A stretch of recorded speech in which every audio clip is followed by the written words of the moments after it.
ほら、こっちこっち。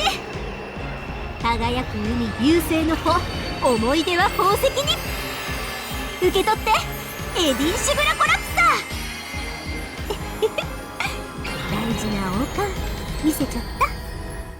Welcome back, nerds. Fino here with a guide for FGO's new anniversary servant, Space Ereshkigal.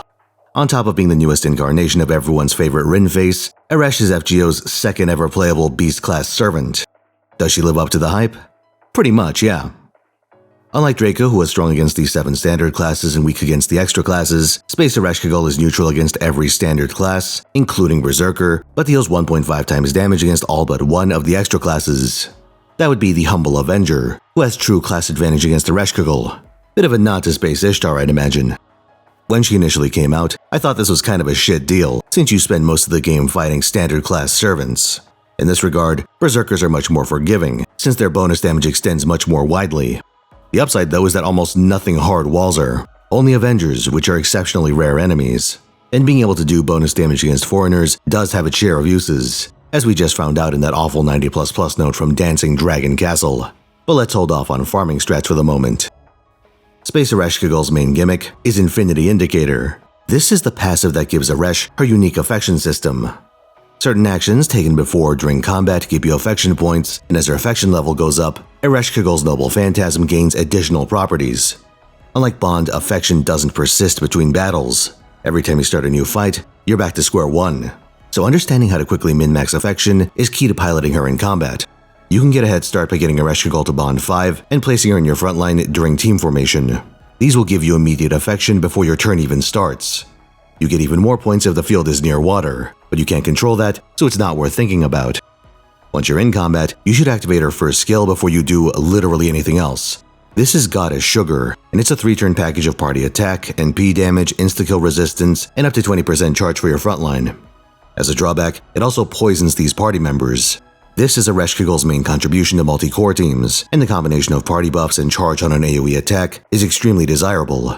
It opens up your pool of single-target attackers, allowing you to pick ones that may have a bit of a battery issue. Aside from a really stacked Koi and Dark, true attackers that give meaningful amounts of charge to your team are quite rare, so you should level this skill as your top priority. The reason why you do this is that Ereshkigal gets bonus affection if one of her skills is the first one used on a given turn. She has a separate bonus each time you use her skills, which brings up your first real decision point. Do you use the rest of her skills right away, or do you hold them to use at the start of turns 2 and 3? Against a trivial damage check in Wave 1, or if she's not acting on Wave 1, I'd just use everything from left to right. Next up on the checklist would be Skill 2, Beast Driver. This thumbs out 20 stars, gives Eresh a single turn of star absorption, and on-hit crit damage, and it charges her for up to 50%. Beast Driver is Eresh's main personal battery, and lets her complete loops against waves that are missing a few enemies. The crit effect is a bit inconvenient, since you often need to choose between the battery and getting those crits at a time that lines up with your card RNG.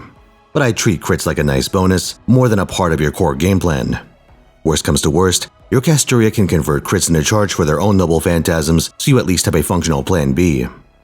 You should level Beast Driver to 10 as your second priority, and while it isn't a 30%er, you should still grab a Pen 2 for additional starting charge. For a multi-core servant like her, you want to increase your margin for error as much as possible, and that includes stacking the deck so you can preserve as many batteries as you can for turns 2 and 3. The other big weakness of Beast Driver is that it doesn't have any effects that directly contribute to your NP's damage. For this reason, Meteor Wave 1s will require you to use some number of Castoria Skill 1s instead. Just remember to use an Eresh skill first on subsequent waves to cash in on the bonus again. The next way to get affection is by targeting Eresh with Mystic Code skills. On one hand, there are many ways to exploit this in theory. Mystic Codes with 3 targetable skills include the Atlas Uniform, which is a nice pick for boss fights since its defensive bent and cooldown reduction improve Ereshkigal's grind game. The default Mystic Code and the Arctic Uniform are ones that you get just in the course of progressing the main story, and can act as filler until you get better options. Remember Summer Streetwear? That one also falls into this category, and it stands out as one of the better non-swap options since it gives 20% charge spread out over 2 skills, giving you the flexibility of doling out resources slowly or using everything right away for immediate affection. But realistically speaking, you'll need to swap for endgame nodes to get access to Oberon for its additional charge and damage buffs. This poses a problem because the current swap codes aren't exactly known for their targetable skills. The Decisive Battle Uniform has exactly 1. However, the Japanese server recently got a new code, Normal Chaldea, which has 2 skills that can trigger Eresh's affection gain. The good news is that you can't miss it, since it's tied to main story progress.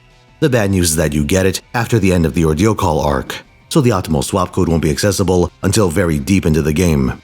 There's another option worth a degree of consideration, but I wouldn't take it over a swap code. New Year's attire has 2 targetables, but it's also the only mystic code with an overcharge effect. Aside from making Chengong nut his pants, this is relevant because overcharge is another way to get affection from Eresh. So if you're using another noble phantasm anyway, you should sequence it before Eresh's, unless there's something else you need desperately. Like say if your single target attacker is an anti-buff, scaling off overcharge. Or if you're fighting a boss and you need extra stacks on Castoria's protection. Otherwise, especially in farming, going Castoria NP, Eresh NP is a good way to squeeze out extra affection in the course of farming. But you need to weigh this against another source of affection, Brave Chains. Really putting her cards in a chain gives affection in general, even if you don't get a Brave Chain. But if you're able to put one together, you get another bonus. The rule of thumb here is that if you have enough cards to Brave Chain, you should prioritize Ereshkigal cards over allied noble phantasms, since you can hold the latter for a subsequent turn, whereas drawn cards are volatile.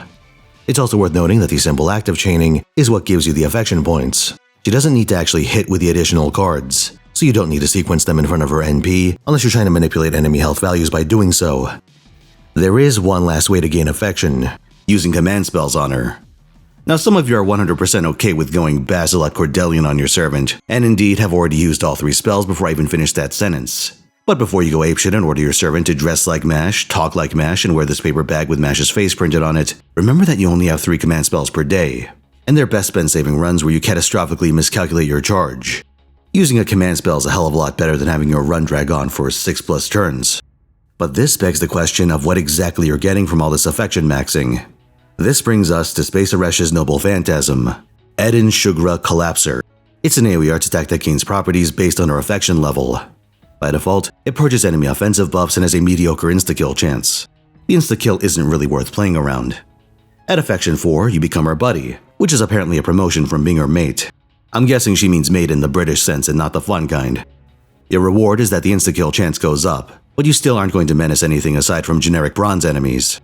I'll note that it is possible to hit that level on your first turn, between formation bonuses or skills, mystic codes, and so on, but there are much less cumbersome ways of working insta-kill into your team. You might get some mileage out of it once in a blue moon, but I wouldn't expend too much thought on exploiting it. At affection 7, you get promoted to Darling, and this comes with a much more consequential upgrade, Preemptive Invuln and Defense Pierce. This lets her bypass all normal forms of protection, only really being stopped by anti-enforcement stacks, huge amounts of flat damage reduction, and special damage reduction effects. For boss fights where you need to churn through one or many entrenched enemies, Eresh can ramp up to a point where she scythes them down with ease. And at affection 10, you become a sequel to Gundam Seed. A terrible fate, yes, but not one without its perks. At this point, Eresh gains 50 stars every time she NPs. That's enough to guarantee that every single card in your hand will crit. With even half-decent card RNG, you can convert this into a sort of perpetual motion machine, where your crits set up your next NP over and over again, and you'd have your various batteries to fill in any gaps. And let's not forget that for each affection level, Eresh gains universal bonus damage. At affection 10, Eden Shugra Collapser is hitting at 200% of its base power. So you're hitting hard, you're bypassing protection effects, you're stripping away any offensive buffs they have to mount a counterattack, and you're shitting out the maximum practical number of crit stars every time. This is your incentive to race along the affection treadmill at high speed.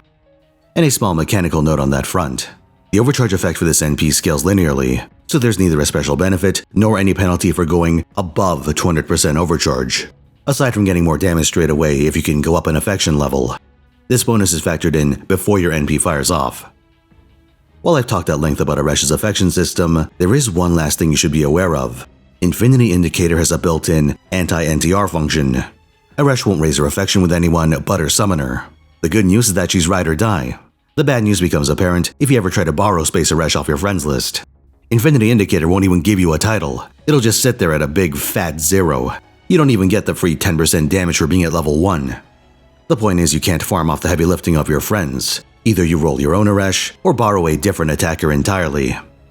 This creates a major conundrum for anyone wanting a taste of that beast sugar. Space Eresh might be ride or die, but she expects the same out of you. With this servant, you get what you pay for. At MP1 she'll give you the classic extra class experience and limply accost your foes. At level 90, you'll feel the limits of her stat line, since you usually can't count on class advantage. So she wants NP levels, she wants gold foes, she wants grails. How much does she want? How many you got? And while you're at it, don't forget to pump some points into Skill 3. That is Missing Starling, which grants Eresh 2 its worth of invulnerability, a 3k heal, a debuff cleanse, 1 stack of purge resistance, and also reduces her cooldowns by 2. Am I allowed to call this value slop? Value gem, perhaps. A random pile of good stuff, like you're playing Yu-Gi-Oh! In the 20-aughts. Well, yes, Eresh, why don't you throw 3 hand rips into your deck? Who's gonna stop you? It's worth zooming in on that cooldown reduction. Beast Driver and Missing Starling have meaty 7-turn cooldowns that would be unreasonable without this cooldown reduction effect. But Goddess Sugar is sitting at 6, so with Missing Starling's effect, that becomes 4.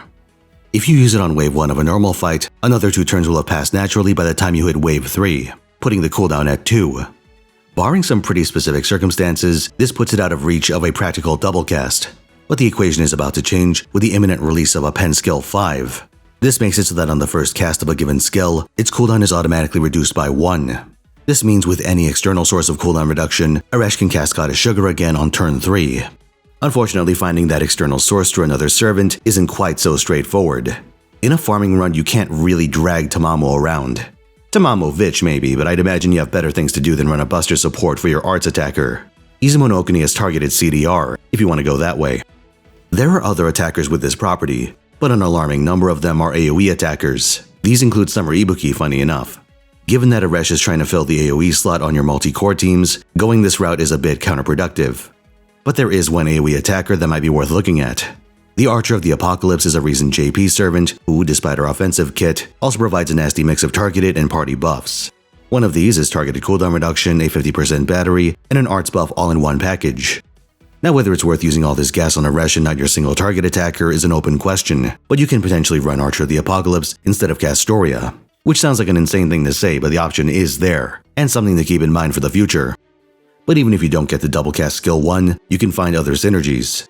For instance, there are a lot of servants with overcharge buffs. More overcharge means more damage as you ramp up. And for attackers, you have options like Summer Castoria, Uesugi Kenshin, Kama, and Phantasmoon. When you need to pry yourself away from Castoria, you can leverage alternative supports like Waver if you got gaps in your roster. Next year he receives an upgrade that adds overcharge to his crit buff. In long, defensive fights, Lady Avalon gives you healing and consistency to up your grind game.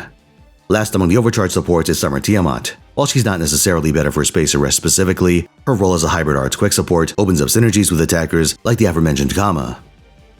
You know what's great about going all in on an arts attacker? You can get a very strong start to your Fey Grand Ordering by constantly throwing everything into the Space Ereshkigal banner until it ends. Doing this will almost certainly result in you pulling a copy of Zhu Fu, who's the best low rarity art support. Hunt down some friends who have Castoria and borrow theirs, then pick Waver aka Zhuge Liang as your free special summon upon finishing Fuyuki. Finally, go into the Chaldea Gate and do the quest to get the Chaldea Combat Uniform. This is the oldest Swap Mystic code, but it'll let you bring Waver in to plug any charge shortfalls. You'll struggle against Avengers, but unless you go out of your way to do Prison Tower, you won't be seeing many of those until Babylonia I want to say? As you expand your roster, you'll want to look out for your own Castoria and Oberon to replace Zhufu and Waver respectively. This will let you loop more consistently in a single core setup and reach for more damage on turn 3.